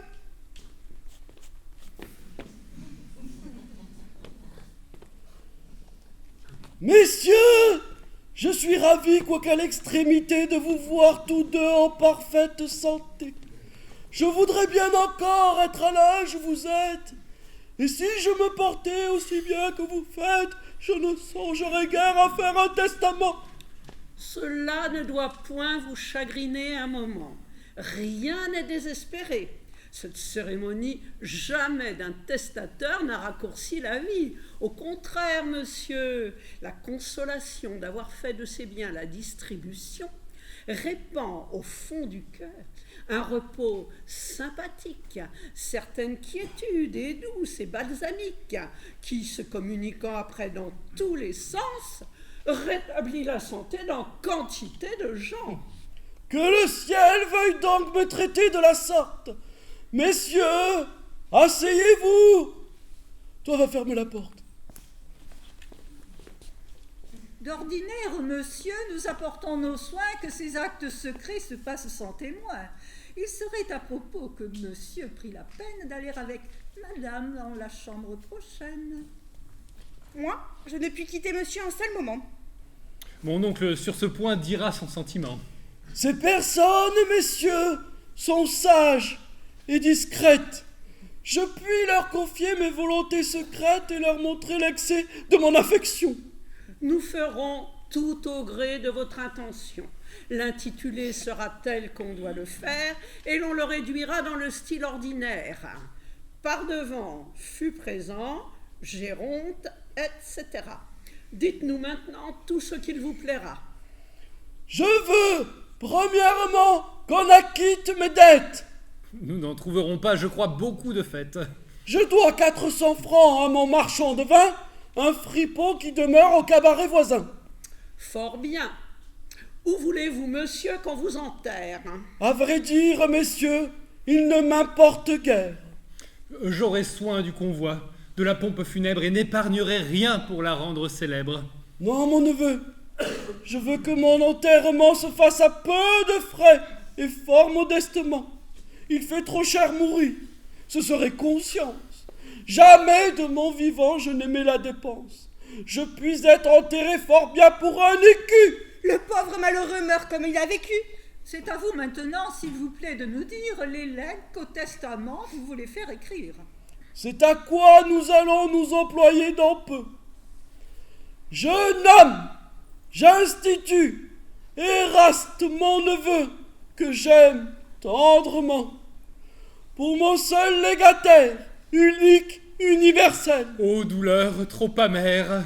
Lui laissant tout mon bien, meubles, propres, haquets, vaisselle, argent comptant, contrat, billets, maison, déshéritant en tant que besoin pourrait être parent, neveu, nièce, né aussi bien qu'à naître, et même tout bâtard à qui Dieu fasse paix s'il s'en trouvait aucun au jour de mon décès. Oh, ce discours me fend l'âme, le pauvre maître. Oh, faudra donc pour jamais vous voir disparaître. Et bien que vous m'offrez n'ont pour moi nul appât, s'il faut les accepter avec votre trépas. Item! Je donne et lègue à Lisette présent. Pour qui depuis 5 ans me tient lieu de servante pour épouser Crispin en légitime nenentrement. Soutiens-la, mon neveu. Et pour récompenser l'affection et les ailes que de tout temps pour moi j'ai reconnu en elle, Oh, le bon maître que je vais perdre là. 2000 écus comptant en espèces. 2000 écus! Je crois que le pandard se moque. Oh mon Dieu, la douleur me suffoque. Je crois que j'en mourrai. Lesquels 2000 écus du plus clair de mon bien seront pris et perçus. Oh, juste ciel, il a de moi mémoire. Le ciel vous le rendra au centuple, une œuvre méritoire. Il m'avait bien promis de ne pas m'oublier. Le fripon m'a joué d'un tour de son métier. Je crois que voilà tout ce que vous voulez dire. J'ai 3 ou 4 mots encore à faire écrire. Je laisse et lègue à Crispin. Crispin! Je crois qu'il perd l'esprit. Quel est donc son dessein? Pour les bons et loyaux services Ah, le traître! qu'il a toujours rendu et doit rendre à son maître. Vous ne connaissez pas mon oncle, ce Crispin. C'est un mauvais valet, ivrogne, libertin, méritant peu le bien que vous voulez lui faire. Je suis persuadé, mon neveu, du contraire. Je connais ce Crispin 1000 fois mieux que vous. Je veux donc lui léguer, en dépit des jaloux, Ah, le chien! 1500 francs de rente viagère pour avoir souvenir de moi dans ses prières. Comment? Quelle trahison! Trouvez-vous, mon neveu, le présent malhonnête ou que ce soit trop peu? Comment donc? 1500 francs? Oui, sans laquelle clause le présent testament sera nul et pour cause. Pour un valet, mon oncle? A-t-on fait un tel legs? Vous n'y pensez donc pas? Je sais ce que je fais. Je n'ai point l'esprit si faible et si débile. Mais... Si vous me fâchez, j'en laisserai 2000. Oh, si vous... Bon, ça suffit. Il le ferait, monsieur, tout comme il le dit. Soit. Je ne dirai mot. Cependant, de ma vie, je n'aurais de parler une si juste envie. N'aurais-je point encore quelqu'un de mes amis à qui je pourrais faire un fidéicommis? Le scélérat a encore ri de ma retenue, il ne me laissera plus rien s'il continue. Est-ce fait?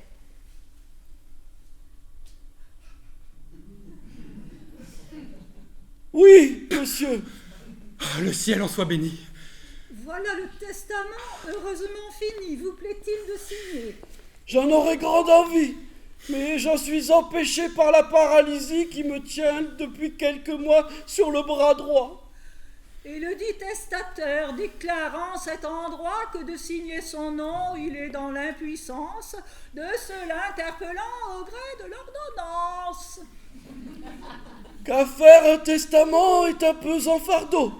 M'en voilà délivré, et je suis tout en eau. Vous n'avez plus besoin de notre ministère. Laissez-moi, s'il vous plaît, l'acte qu'on vient de faire. Nous ne pouvons, monsieur. Cet acte est un dépôt qui reste dans nos mains. Je reviendrai tantôt pour vous en apporter moi-même une copie. Vous nous ferez plaisir. Mon oncle vous en prie et veut récompenser votre peine et vos soins. C'est maintenant, monsieur, ce qui presse le moins. Lisette, conduis-les.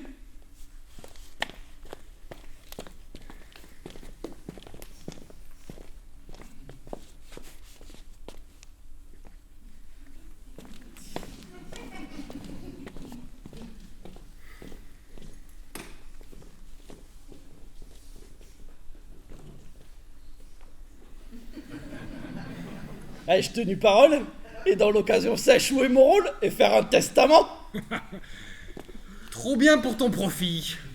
Dis-moi donc, malheureux, as-tu perdu l'esprit de faire un testament qui m'est si dommageable? De laisser à Lisette une somme semblable? Ma foi, ce n'est pas trop. 2000 écus comptant!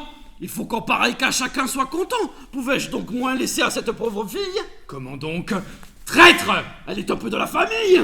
Si on l'en croit, votre oncle, est un lardon scandaleux et impotent et goûteux. Et j'ai dû lui laisser un peu de subsistance pour l'acquit de son âme et de ma conscience. Et de ta conscience. Et ces 1500 francs de pension payables à toi tous les ans que tu t'es fait léguer avec tant de prudence, est-ce encore pour l'acquis de cette conscience? Il ne faut point, monsieur, s'estomaquer si fort. On peut en un moment nous mettre tous d'accord, puisque le testament que nous venons de faire, où je vous institue unique légataire, ne peut avoir l'honneur d'obtenir votre aveu. Il faut le déchirer et le jeter au feu. M'en préserve le ciel. Sans former d'entreprise, laissons la chose où votre oncle l'a mise. Ce serait 100 fois pis, j'en mourrais de douleur. Il s'élève aussi bien dans le fond de mon cœur certains remords cuisants, certaines syndérèses qui furieusement sur l'estomac me pèsent.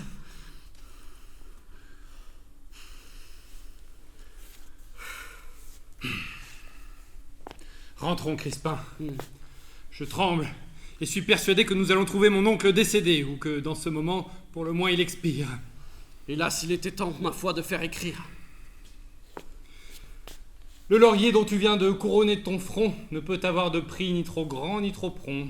Il faut donc, s'il vous plaît, m'avancer une année de cette pension que je me suis donnée. Vous ne sauriez me faire un plus charmant plaisir. C'est ce que nous verrons avec plus de loisir.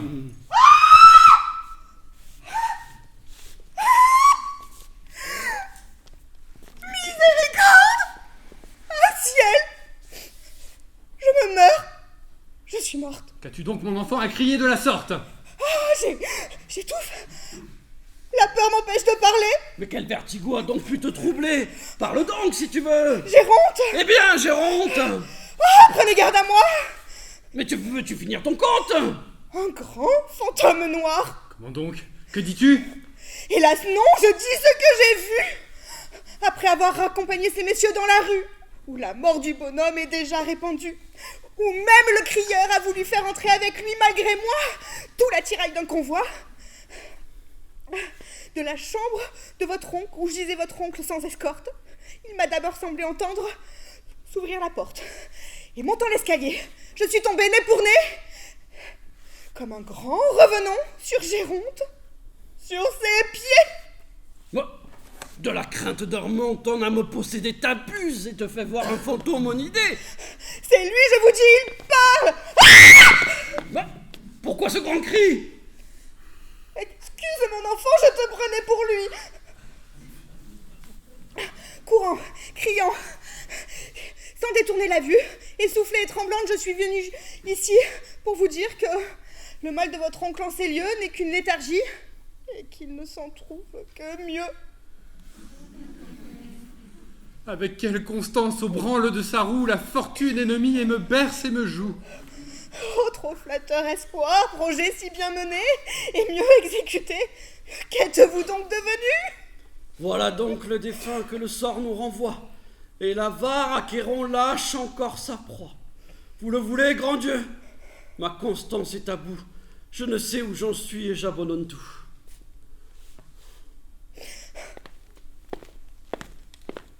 Toi que j'ai vu tantôt si grand, si magnanime, un seul revers te rend faible et pusillanime? Reprends des sentiments qui soient dignes de toi, offrons-nous au danger, viens signaler ta foi. Quelques coups de hasard nous tirera d'affaire. Allons-nous abuser encore quelques notaires? Je vais, sans perdre temps, remettre ces billets. Dans les mains d'Isabelle, ils feront leurs effets et nous en tirerons peut-être un avantage qui pourrait bien servir à notre mariage.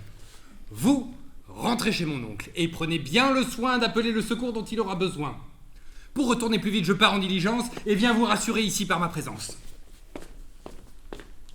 Mais me voilà pas mal avec mon testament. Et je vois mon pension payée en un moment. Et mes 2000 écus pour prix de mon service? Juste ciel, sauve-toi des mains de la justice. Tout ceci ne vaut rien et m'inquiète fort. Je crains bien d'avoir fait mon testament de mort.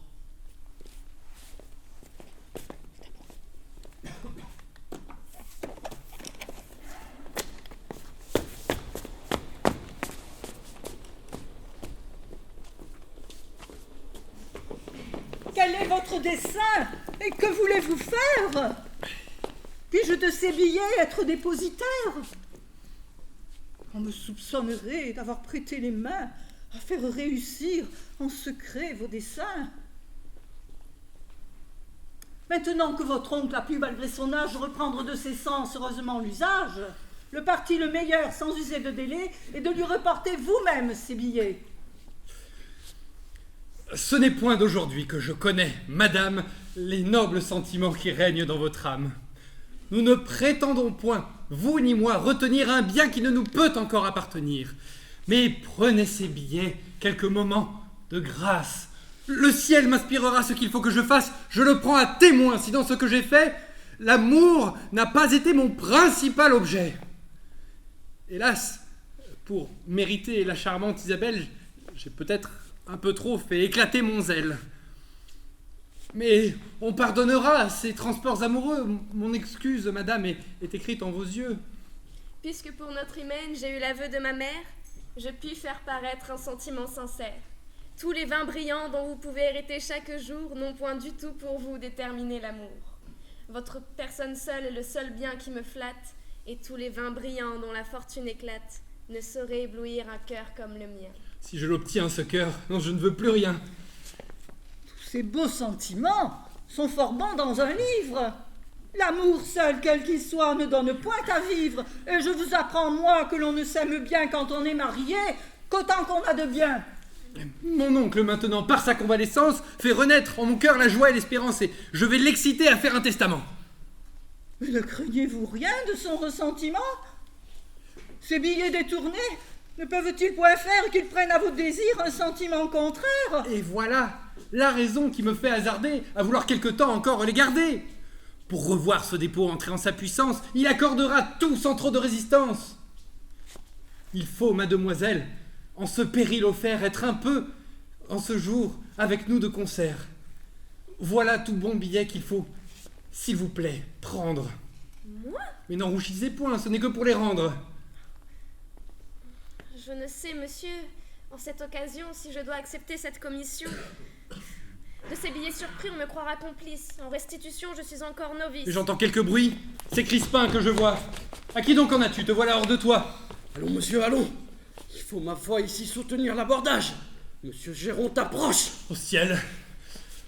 En ce moment, souffrez que je vous mène à mes appartements. J'ai de la peine encore à m'offrir à sa vue. Laissons évaporer un peu sa bile émue et quand il sera temps, tous unanimement nous viendrons travailler ensemble au dénouement. Pour toi, reste ici. Vois l'humeur dont il peut être et tu m'informeras s'il est temps de paraître. Nous voilà, grâce au ciel, dans un grand embarras. Dieu veuille nous tirer d'un aussi mauvais pas.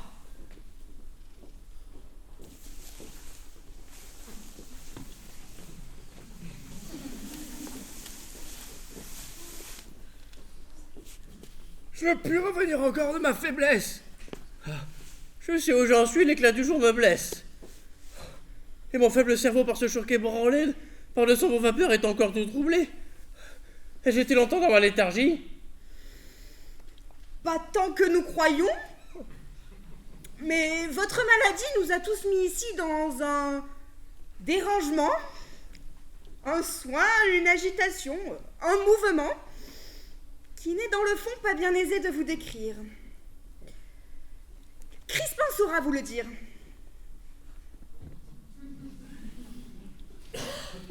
Si vous saviez, monsieur, ce que nous avons fait, lorsque de votre mal vous ressentiez l'effet, la peine que j'ai prise et les soins nécessaires pour pouvoir, comme vous, mettre ordre à vos affaires, vous en seriez étonné. Mais d'un étonnement à pas en venir sitôt, assurément. Où donc est mon neveu? Son absence m'ennuie. Ah, je crois le pauvre garçon n'est plus en vie. Comment que dis-tu là? Il s'est saisi si fort quand il a vu vos yeux tourner droit vers la mort que, n'écoutant plus rien que sa douleur amère, il s'est allé jeter. Où ça donc, dans la rivière? Ah non, monsieur, sur son lit. Où tout baigné de pleurs, l'infortuné garçon gémit encore de ses malheurs. Va donc lui redonner le calme et la joie. Et dis-lui de ma part que le ciel lui renvoie un oncle tout plein de tendresse pour lui, qui connaît son bon cœur et qui veut, dès aujourd'hui, lui montrer les effets de sa reconnaissance. S'il n'est pas encore mort, en toute diligence, je vous l'amène ici. Mais, à ce que je vois, j'ai donc été plus malade que ce que je crois.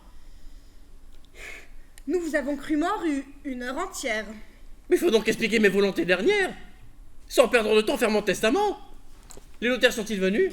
Assurément. Ah ben qu'on aille de nouveau les chercher. Et leur dire que dans l'instant, je veux les faire écrire. Oh, dans peu, ils reviendront ici. Le ciel vous l'a rendu. Hélas, à ce bonheur me serais-je attendu? Je revois mon cher oncle. Le ciel, par sa grâce, sensible à mes douleurs, permet que je l'embrasse. Après l'avoir cru mort, il paraît à mes yeux. Hélas, mon cher neveu, je n'en suis guère mieux.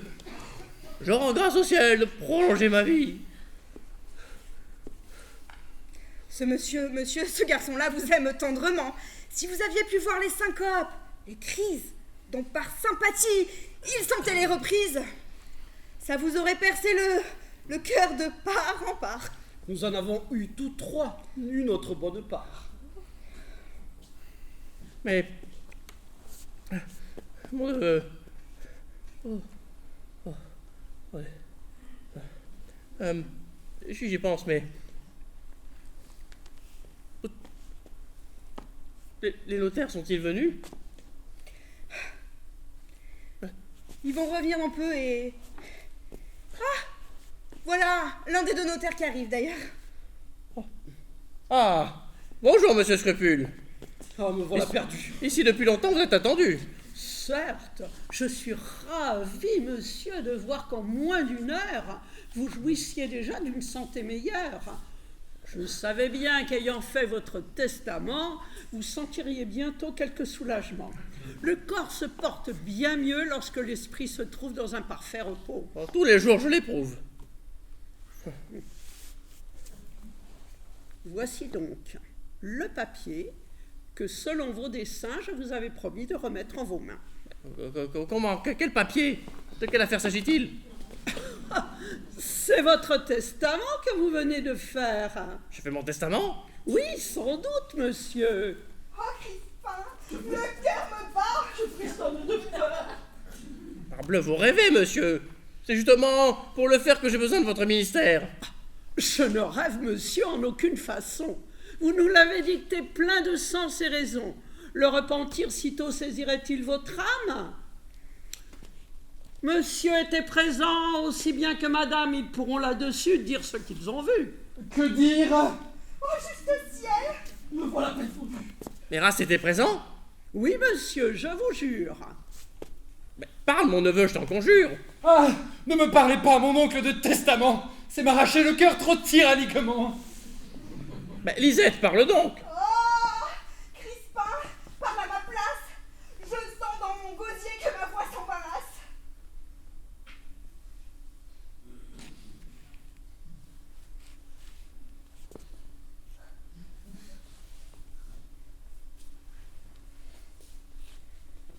Je pourrais là-dessus vous rendre satisfait. Nul ne sait mieux que moi la vérité du fait.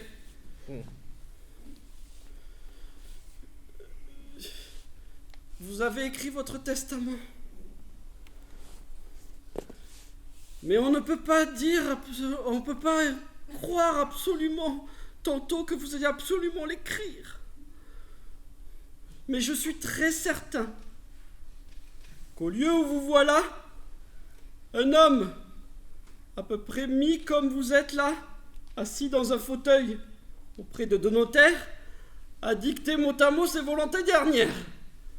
Je n'assurerai pas que ce fût vous. Pourquoi? C'est qu'on peut se tromper. Mais c'était vous ou moi. Rien n'est plus véritable et vous pouvez m'en croire. Faut donc que mon mal soit véritable et qu'il m'ait ôté la mémoire. Et c'est ma léthargie. Oui, c'est elle. En effet. N'en doutez nullement. Et ne vous souvient-il pas que pour une certaine affaire, vous m'avez fait aller chercher 2 notaires? Oui. Qu'il est venu aussitôt dans votre cabinet, qu'il a pris la plume et son cornet et que vous lui dictiez au gré de vos fantaisies. Je m'en souviens point. C'est votre léthargie. Ne vous souvenait-il pas, monsieur, bien nettement, qu'il est venu tantôt certains neveux normands ou certaines baronnes avec un grand tumulte et des airs insolents chez vous faire insulte? Oui. Et que pour vous venger de leur emportement, vous m'avez promis place en votre testament, ou quelque bonne rente, au moins pendant ma vie. Je m'en souviens point. C'est votre léthargie. Je crois qu'ils ont raison et que mon mal est réel. Ne vous souvient-il pas qu'un monsieur, votre Pourquoi apothicaire... tant prolonger cet interrogatoire? Monsieur convient de tout, du tort de sa mémoire, du notaire émandé, du testament écrit. Il faut donc qu'ils aient raison, puisque chacun le dit. Mais voyons donc un peu ce que j'ai fait écrire. Il faut donc vous le lire. En voilà bien le diable. Je suis présent devant nous dont les noms sont au bas. Maître Mathieu Géronte en son fauteuil à bras, étant en son bon sens, comme on a pu connaître par le geste et le maintien qui nous a fait paraître. Quoique de corps malade ayant saint jugement, lequel, après avoir réfléchi mûrement que tout est ici-bas, fragile et transitoire, Quel cœur de rocher et quelle âme assez noire ne se fendrait en 4 en entendant ces mots. Je ne saurais retenir mes sanglots. En les voyant pleurer, mon âme est attendrie. Là, consolez-vous, je suis toujours en vie. considérant que rien ne reste en même état, ne voulant pas aussi décéder intestat, Un testat. Oh, ce mot me perce l'âme. faites trêve un moment à vos soupirs, madame. Considérant que rien ne reste en même état, ne voulant pas aussi décéder intestat, Un testat. mais laissez-moi donc lire. Si vous pleurez toujours, je ne pourrai rien dire. A fait dicter, nommer, rédiger par écrit son susdit testament en la forme qui suit. De tout ce préambule de cette légende, s'il m'en souvient un mot, je veux bien qu'on me pende. C'est votre léthargie. Ah, je vous en réponds ce que c'est que de nous. Moi, cela me confond. Je veux premièrement qu'on acquitte mes dettes. Alors, je ne dois rien. Ah bah voici l'aveu que vous en faites.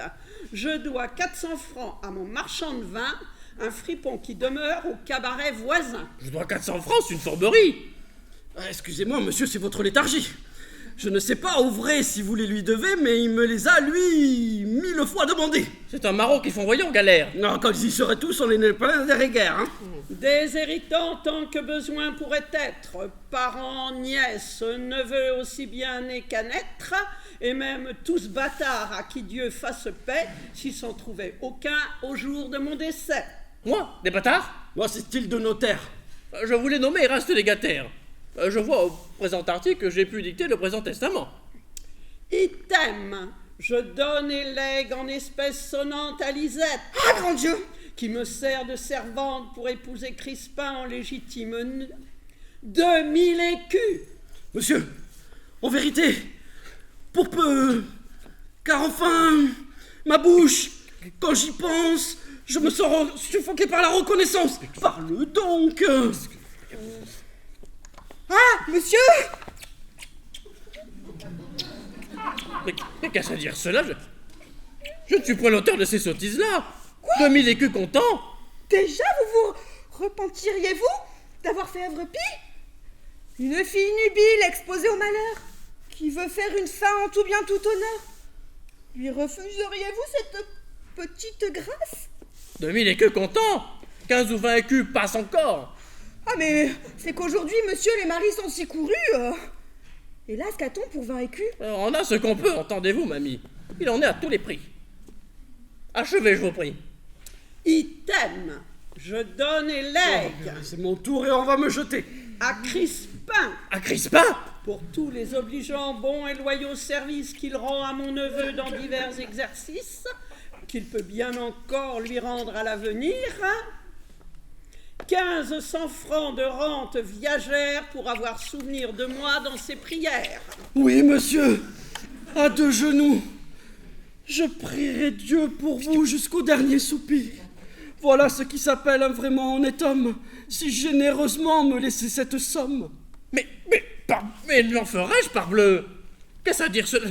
Monsieur, je tous que je veux être éclairci. Mais quel éclaircissement voulez-vous qu'on vous donne? Et je n'écris jamais que ce que l'on m'ordonne. Moi, j'aurais donné sans raison 1500 francs de rente à ce maître fripon, car aurait chassé s'il m'avait voulu croire. Ne vous repentez pas d'une œuvre méritoire. Voulez-vous, démontant un effort généreux, être avaricieux même après votre mort? Ne m'entends pas voler mes billets? Dans mes poches? Je tremble du malheur dont je sens les approches. Quel funeste embarras.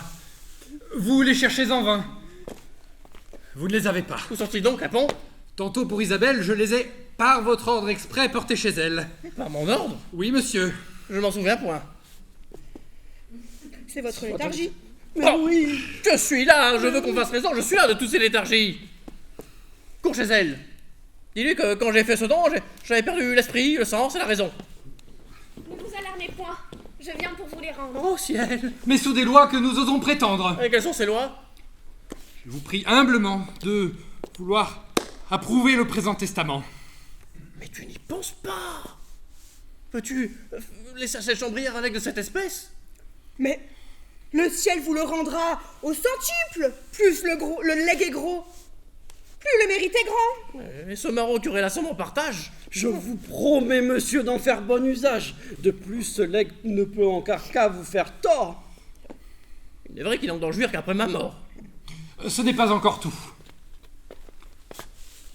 Regardez cette belle. Vous savez ce qu'un cœur peut ressentir pour elle.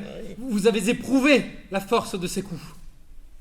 Charmé de ses attraits, j'embrasse vos genoux et je vous la demande en qualité de femme. Monsieur mon neveu! Je n'ai fait voir ma flamme que lorsqu'en écoutant un sentiment plus sain, votre cœur moins épris à changer de dessein.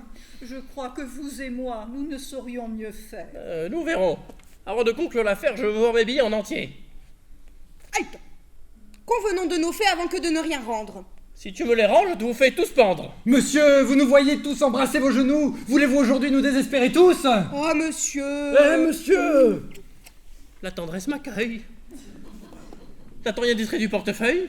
Non, il est en son entier et vous y retrouverez jusqu'au moindre papier. Bon. S'il en est ainsi par devant notaire, pour avoir mes billets, je consens à tout faire. Je ratifie le présent testament et donne à votre hymen un plein consentement. Mes billets. Et voilà. Quelle action de grâce! Oh, de remerciements volontiers, je me passe. Mariez-vous, c'est bien fait, j'y consens. Et surtout, procréer des enfants, qu'ils puissent hériter en droite ligne. De tout collatéraux, l'engeance est trop maligne. Détester à jamais le neveu bas normand. Et n'y est-ce que le diable amène du Mans. Fléau plus dangereux, animaux plus funestes, qui ne fut jamais ni les guerres ni les pestes.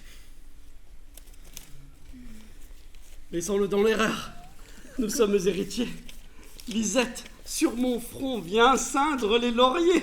Et n'y met rien de plus pendant le mariage. J'ai du bien maintenant. Assez pour être sage. Mesdames, messieurs, j'ai grâce au ciel mis ma barque à bon port. En faveur des vivants, je fais revivre un mort. Je nomme à mes désirs un ample légataire. J'acquiers 1500 francs de rente viagère et femme au par-dessus. Mais ce n'est pas assez. Je renonce à mon legs si vous n'applaudissez.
Allez, vas-y. Qu'est-ce qu'il y a? On refait un tour. On refait un tour.